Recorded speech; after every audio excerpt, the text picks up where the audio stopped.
and then let it dry. If you fill the pores with mineral spirits, like flood it, it'll take a while to dry, and it will actually inhibit the penetration of the oils that you want to get in there. So I let it dry for a while. Alternatively, you can use something like naphtha to dry very quickly. And I've used that for mine. Just be aware that naphtha is a whole lot more flammable. And well, if you do what I said in chapter 1, probably more or less safe. Yes. No guarantees, but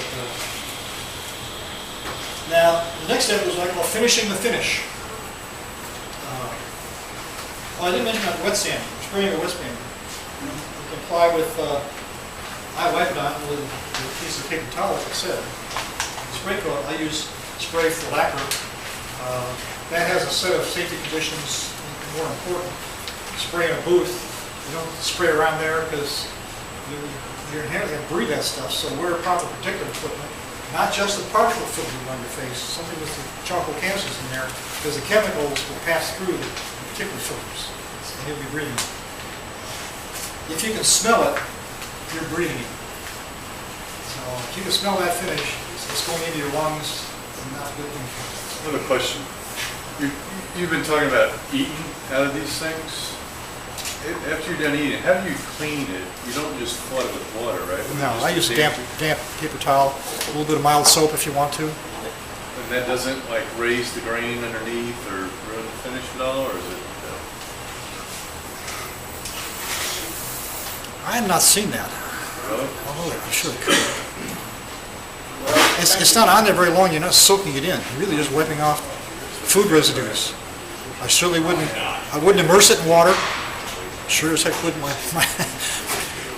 My daughter put one of her favorite cutting boards in the dishwasher, and it came out like a pretzel. So yeah, it's the amount of water I think is important. I've made some wood bowls that I use for ice cream, and I use the walnut oil on them, and I just wash them in the sink like everything else and soak them in water. Do you? Yeah, they don't have finish on them anymore, but I don't care. Danish Barn uses wood bowls for all their salads. And does it raise the grain? No, because I've already, when I was doing the sanding and all that, I'd already raised the grain and everything else and sanded it. Okay. Just rinse in warm soap. You can wash it in warm soap and rinse it and dry It it. just doesn't shine like a brand new piece. Cooking oil is fine, except that cooking oil will, I've heard that it can go rancid. It can go rancid. Maybe it's something you don't use very often. You soak it in mineral oil, you put it away, or cooking oils. It's not something I turned on. I got some wood flint years ago, and that's the way I cleaned it. Supposedly just the nut oil will go rancid. The nut oil will go rancid. Ever use mineral oil like water oil? Wash the popcorn bowl. I just wipe it out with a towel. I haven't made that many eating bowls though. When your popcorn bowl, you get I have better than a salad. popcorn, you just wipe it out with a towel. A lot of people use it and like it. It's stable. It won't dry. It just gets good. You can wipe off the surplus anyhow and then put food in it. You add a little bit of salad Roll dressing. around and wipe it out with the crap out of it. Back to that hole in front of you, the larger, right in front of you. Did you say that was waterlogged? No, What is that? this was Mahoney's oil wax. Okay, so it's a curing finish. Yes. And This you was said you sand in between each layer, and you mentioned that Brion Golden. Yeah. Is that what you would do between layers of your oil finishes? Now, What are you doing there?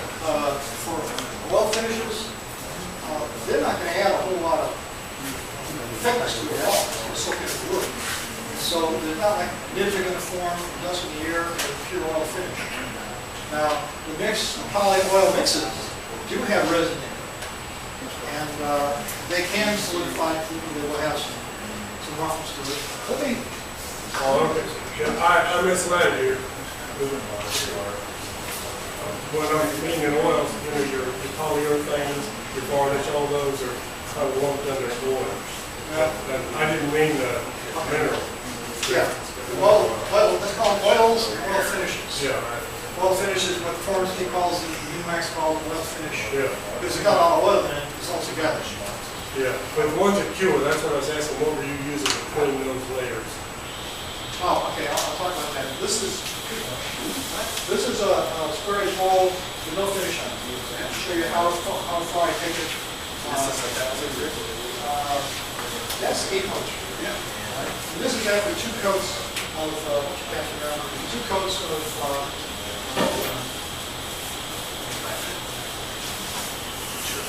water locks. 2 coats of water locks. With no sanding between or after.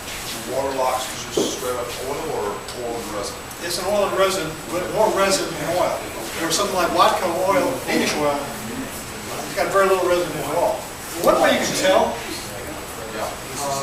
if the parts that are sticking around on top of the can are soft, then of course it doesn't harden. You've got low levels of resin in it. If it does harden, of course I clean this off, you can see that indeed the resin does harden. Right? If there's nothing on it at all, because it's all oil, it's going to wipe off. So, all right, and this is after the light sanding, buffing, and wax.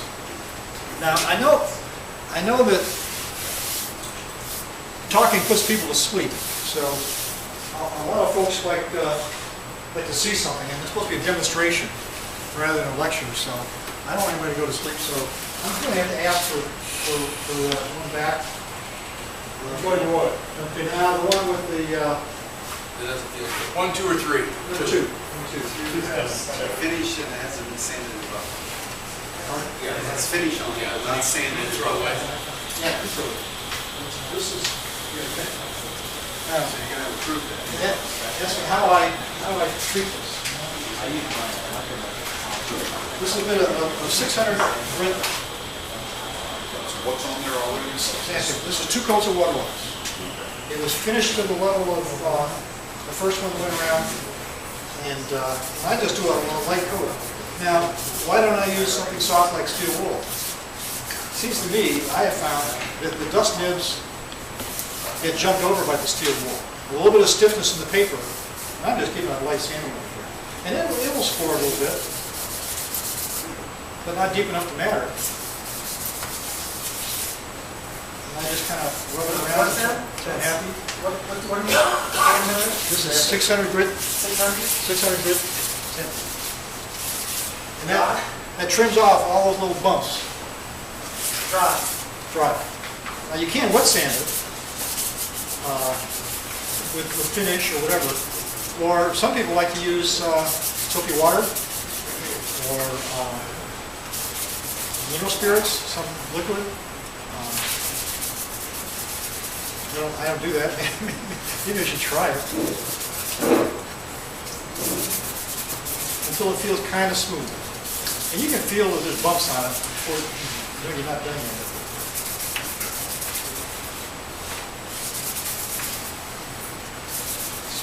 You'll notice that it takes a lot of the shine off, but not evenly.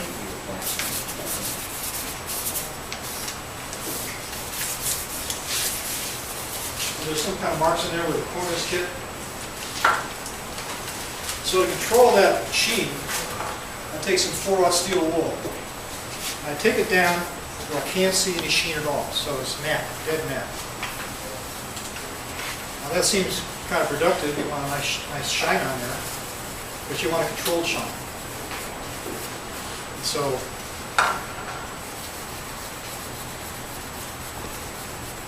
I can't see any sheen on it at all. I usually put something soft on here so I'm not then beaten down in corners and things like that.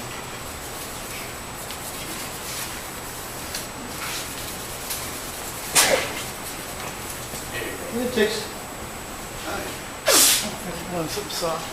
takes a little bit of time, not as much as you would think.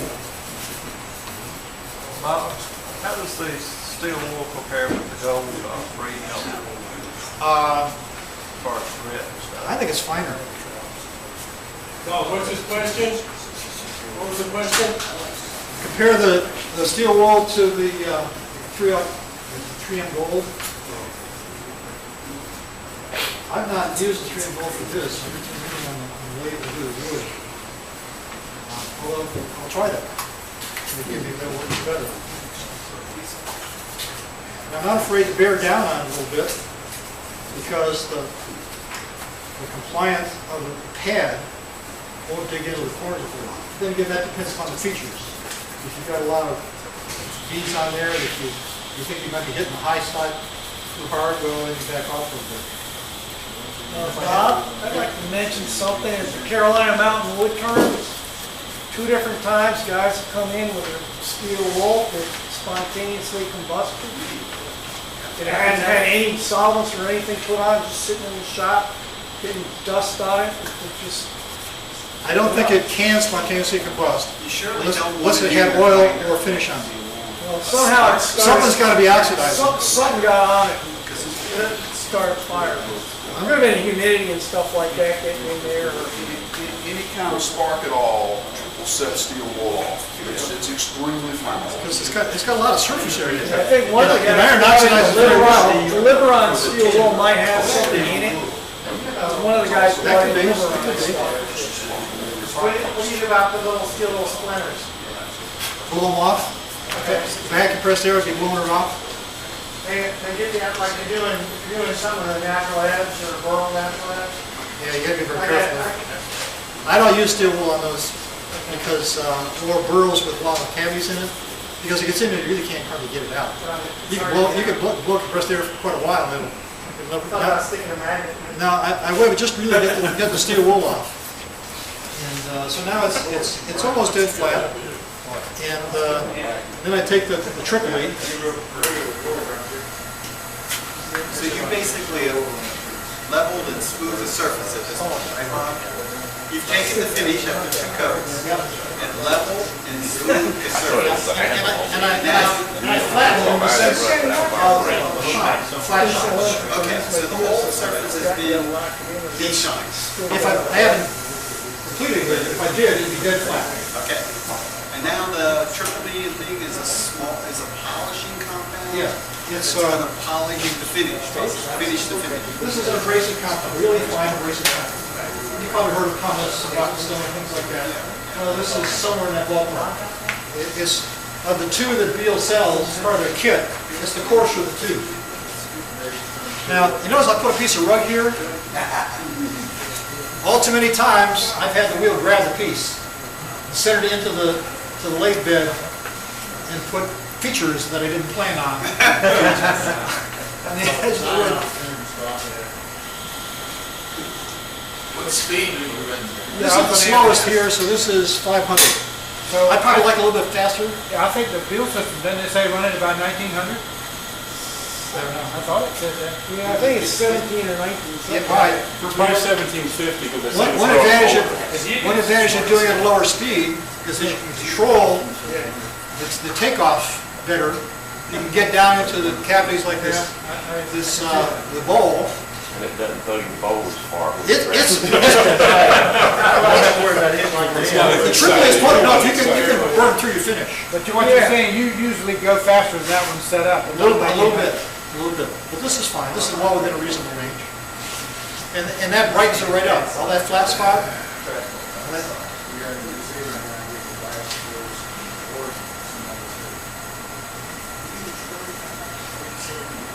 I won't do this all the way, but it's pretty good.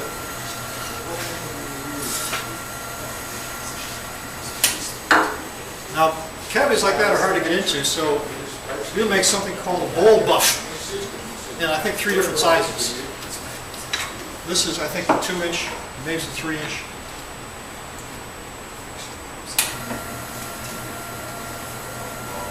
Now this needs to go faster because it's so small.